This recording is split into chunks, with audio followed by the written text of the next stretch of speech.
Here we go.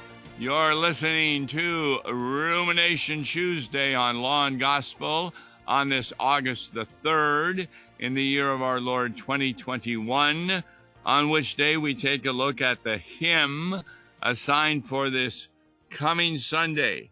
And this is going to be the 11th Sunday after Pentecost, August the 8th.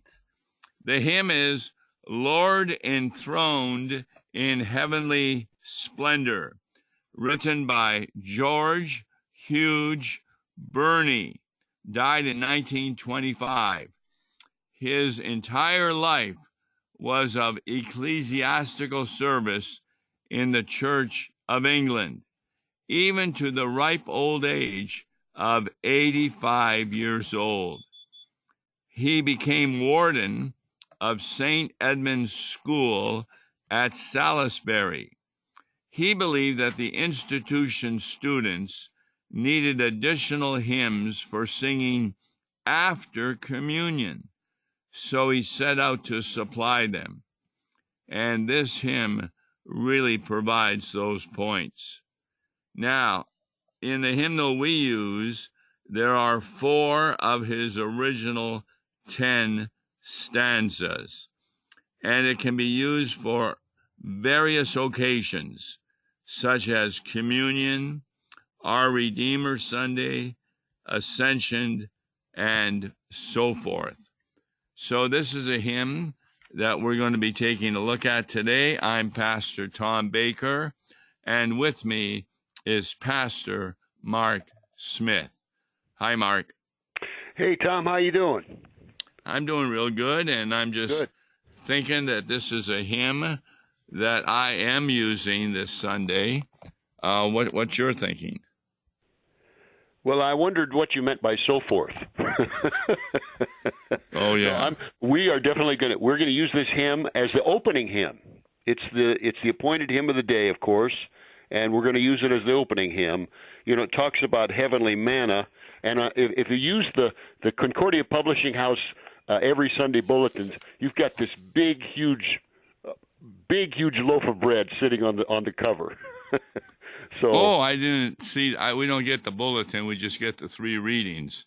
But the Holy Gospel, I am the bread of life. Right. And so that's what the sermon's going to be about. So we're using it as a sermon hymn. Sure. Yeah, I'm going to be preaching on 1 Kings 19. Kings. That's not even. Oh yeah, it is.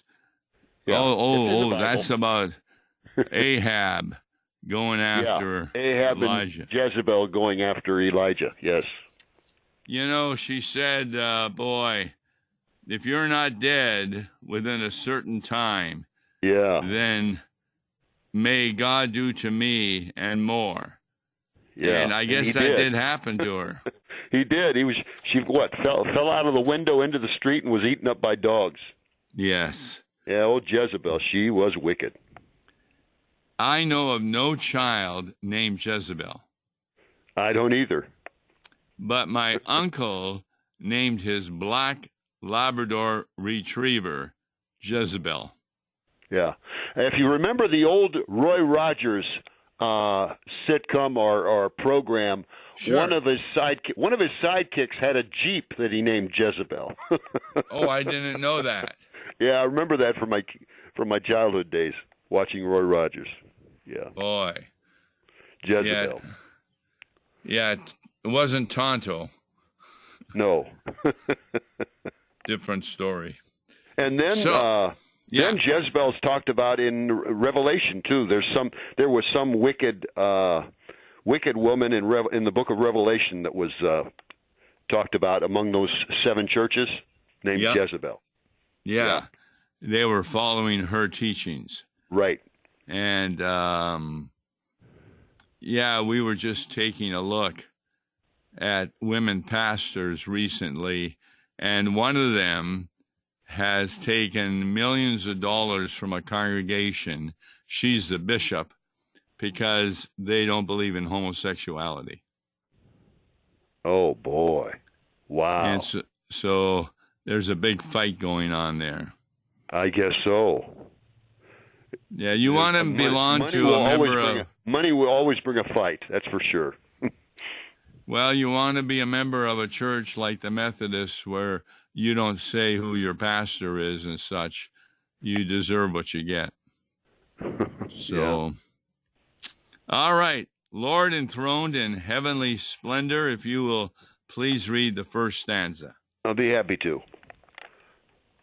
Lord enthroned in heavenly splendor, first begotten from the dead, you alone are strong defender, lifting up your people's head. Alleluia, alleluia, alleluia. Jesus true and living bread. Jesus true and living bread. It's hard to say those lyrics without singing them, frankly. Yeah, that's good. Yes. This whole idea, what does it mean he's enthroned in heavenly splendor? Well, he's ascended. He's the first begotten from the dead. He's the first fruits of them that sleep. He's the resurrected and ascended Lord, and he's in heavenly splendor.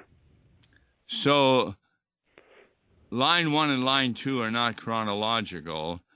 Line 1 is a result of line 2. Right. Yeah, line Namely, 2 talks about his birth in Bethlehem. Yes. No, line 2 talks about his resurrection. Well, it says, as of old, you as of old in Bethlehem. No. I said I take that back. 2. You're talking about line 2, not stanza 2. I beg your pardon. Right. Yeah. So the first line is a result. He's enthroned in heavenly splendor. Because of the second line, he's the first begotten from the dead. Yeah. Talks about his ascension before it talks about his resurrection. Exactly. And it's because of his resurrection that he ascended. Right. Remember what he says? Isn't it Mary who wants to touch him? Yes. Do not touch me. Do not cling to me. That's the better translation. I always figured when I was a kid, if she touched him, she'd be zapped or something. But she was holding on to him. And the point he was making is that once she lets go, she'll be closer to him, in the words of institution of the Lord's Supper, than there at the tomb. And once he's ascended, he fills all time and space, even according to his human nature. So, I mean, he's with us even now, even though we can't see him, even according to his human nature as well as his divine nature. God is, we know God is everywhere, but Jesus will be with us. He says, "Never will I leave you, never will I forsake you." That's I think what he was one of the truths he was trying to impart with Mary Magdalene. And you're right, he's there in a special way in the Holy Supper. There are unfortunately Christian denominations that don't believe in the Lord's Supper because they don't think that the humanity of Jesus is there. Can you think of a time after his ascension that Jesus in his humanity appeared? Let's see. After his ascension? Yes. Well, he appeared to the Apostle Paul in the sky. Remember Excellent. when Paul was on the road to Damascus? Well said. That's the one I was thinking of. Good thinking. I am the one you are what? You're persecuting. Exactly. And that brought faith to the Apostle Paul. Yeah. So, you alone are strong defender, lifting up your people's head. Now, there's a metaphor. Yeah. What does that mean, lifting up our head? Jesus is the first begotten from the dead. He's ascended. He's resurrected, ascended, and we, the church, are his body. And so Jesus, by his ascension, is lifting up his people's head. Where the head is, though, there also is the body. Yes, but it's their own head lifted up. When you see somebody coming towards you and their head is down, what kind of attitude does that provide? Not encouraging. You think, well, what's wrong with you? You know, exactly. what are you down about? Mm-hmm. But with their head high, it doesn't matter what they're going through because they're trusting the promises of Jesus. Yeah. Because he's the true and living bread. Right. Now, that's got to have to be explained. Why would Jesus choose the metaphor bread?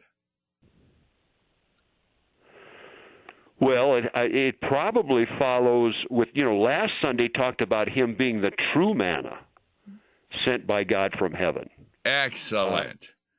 That's what Israel received as bread in the wilderness. Mm-hmm. And remember, he fed 5,000, and he said they did not understand the sign. They thought I was here to be an earthly king, but that was a sign I was a heavenly king, God himself, who had brought down that manna. And now that manna was Jesus, the living bread. Right.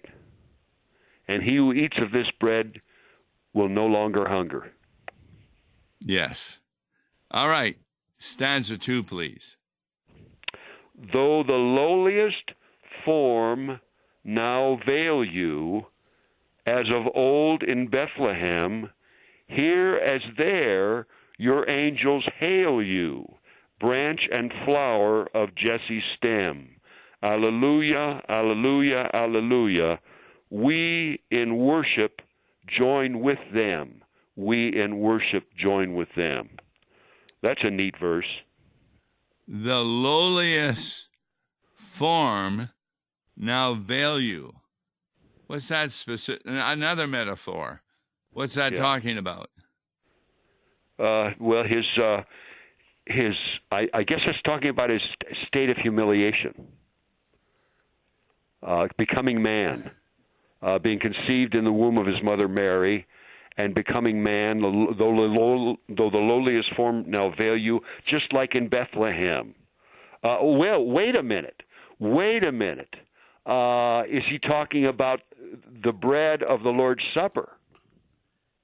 Yes, in just fact, ordinary bread and wine. They veil Jesus. He is that. Could that be what he's getting at there? What I was taught. Go ahead.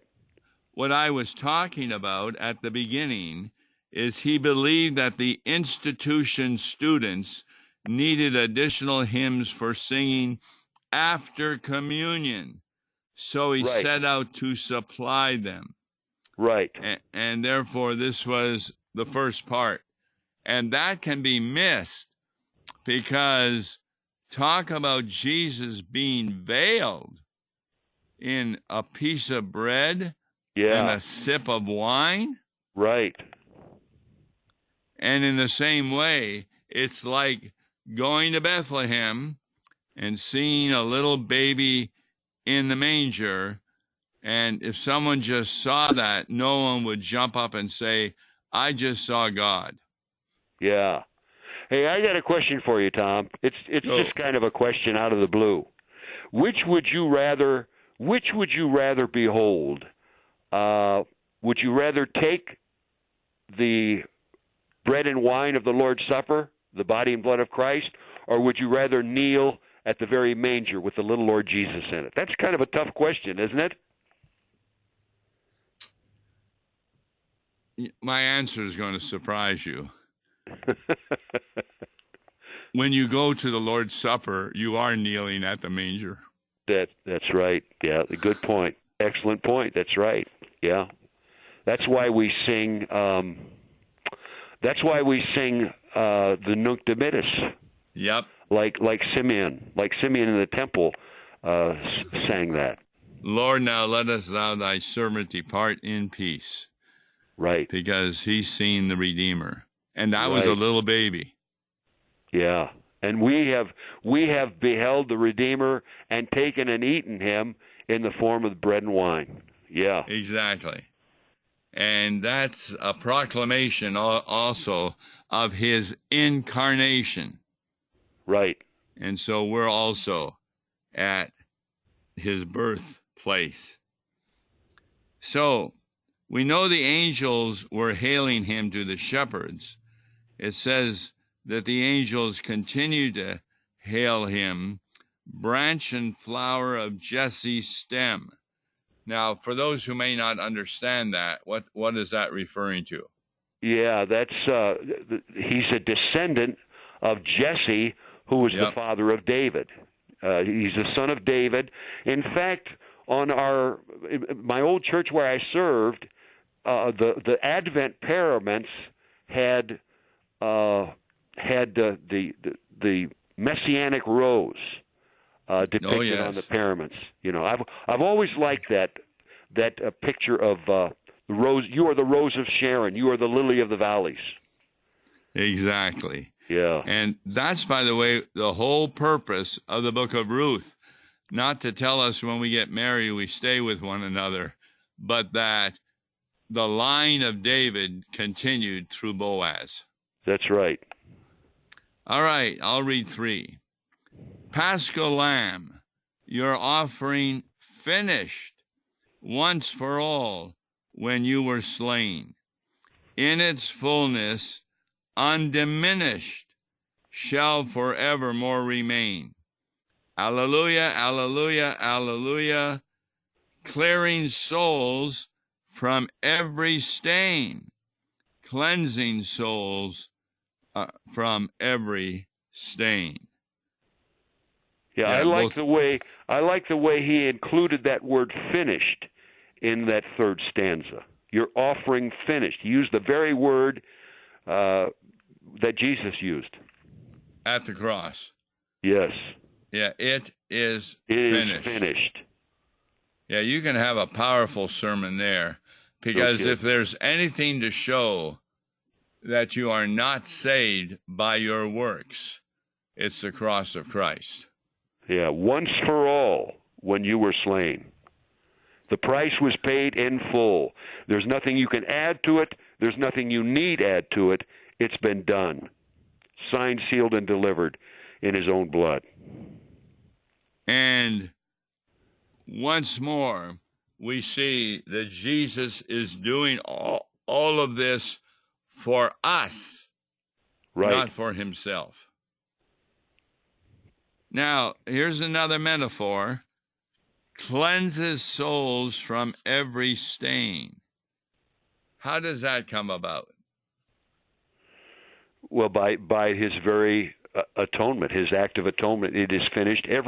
And also that forgiveness, that ultimate forgiveness and cleansing, is conveyed to us also in the Holy Supper. Forgiveness of sin, life, and salvation is conveyed to us, and of course it stems from his atoning work. It is finished. Every sin, every single sin, for that matter, every single sin that was ever committed by the whole world has been atoned for. The only thing I would do is back up a bit, and it's not the Lord's Supper that cleanses us from sin originally. It's what? Baptism. Yes. And that really makes sense, because what element do we use in baptism? Water and the Word, the gospel. And there's that passage from the Old Testament that says he will be watering you with the Word and therefore cleansing you from all sin. Now, and yet, Tom, when we go to the Lord's Supper, what do we receive? Forgiveness of sin, life, and salvation. So, when we go to the Lord's Supper, do we go cleansed of our sin? Yes. Or are we still sinners? No, we're already, well, we're sinners. Yes, we're repentant sinners, but we've already become saints in baptism. Yeah. A lot of people can't understand Yeah. that all of a sudden we're no longer sinners, but we are sinners. Yeah. And that's the difference between being forgiven and not being forgiven. Right. I've often said what forgiveness is God no longer holds you accountable for your sin. You still sin, but Jesus has been held accountable, and everyone who trusts in him, their sins no longer are held accountable.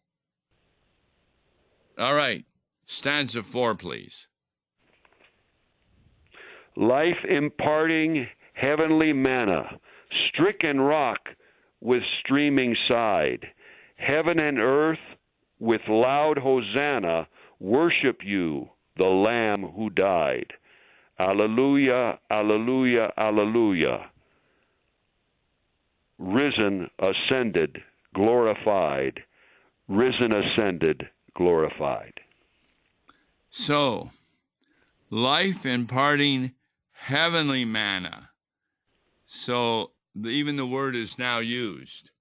Remember, he's trying to help the students have a better understanding of what they just received in the Lord's Supper. So what did they receive? Heavenly manna. Yes. Let's see. Well, that's Christ. It's Christ. Yes. Stricken rock with streaming side. What's that referring to? Picture of that's a picture of the water and the blood flowing from Christ's side when the lance pierced him, and John witnessed that it was water and the blood. That's a reference also to our baptism and to the Lord's Supper.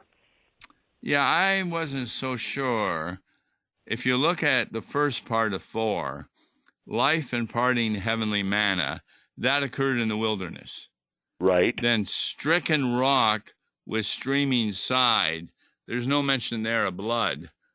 That's also occurred in the wilderness. That's right. When Moses was told to strike the rock and out forth water to quench the Israelites. See, what Jesus says in the gospel for Sunday is that whoever believes in me shall never hunger nor ever thirst. And that's referring to the manna and the rock in the wilderness. They never thirsted. That's right. Did you remember how long the manna lasted? Through the 40 years, which I just mentioned that Sunday in the sermon. The manna ceased as soon as they got to the promised land. Yes, because Cana had all the food they needed. Right. And it was a land flowing with milk and honey. Right. Yeah, we just can't even imagine 40 years in a wilderness gives you another taste that they needed that manna on the ground. Yes. So, always back to the Old Testament. Then heaven and earth with loud hosanna worship you, the Lamb who died. What occasion would he be talking about there? Hosanna. Let's see. Worship you, the Lamb who died. Hosanna. I'll give you a hint. Palm Sunday? I was thinking of my favorite Bible chapter, Revelation 5. Revelation 5, yes. Yes. When Jesus appears and everybody is singing Hosanna to him. When all the throngs of heaven. Yes. Yes. And they're saying the same thing to Jesus as they said to the Father in chapter 4. In fact, and this is Brighton, of course, on the commentary, that Revelation 5 is really another way of looking at the ascension of Jesus Christ, coming to heaven, opening up the books, and showing that we have been saved by the blood of Christ, because he has risen, ascended, and is glorified. Yes. Boy, you could make this hymn the text for Sunday. Yeah, I suppose you could. You sure could. Yeah. All righty. Thank you very much, Pastor Smith, for being with us today. And we'll look forward to next Sunday's hymn of the week, God willing, on Tuesday. Until then, I'm Tom Baker. Tomorrow's program will be of interest to you. We've got a few topics we're deciding on. Join with us at 9:30. Until then, God bless you. Listen to Law and Gospel each weekday morning at 9:30 on KFUO. For a tax-deductible gift to Law and Gospel, please make your check payable to Concordia Mission Society and mail it to Tom Baker, P.O. Box 28910, St. Louis, Missouri 63132. To give online, visit lawandgospel101.com or call toll-free 1-877-267-1962. Views and opinions expressed on Worldwide KFUO may not represent the official position of the management or ownership of KFUO, the Lutheran Church Missouri Synod. If you'd like to comment on programs or topics heard on Worldwide KFUO, write us at KFUO, 1333 South Kirkwood Road, St. Louis, Missouri 63122. You can also leave a question or comment on our comment line at 314-996-1542. We are the messenger of good news, Worldwide KFUO.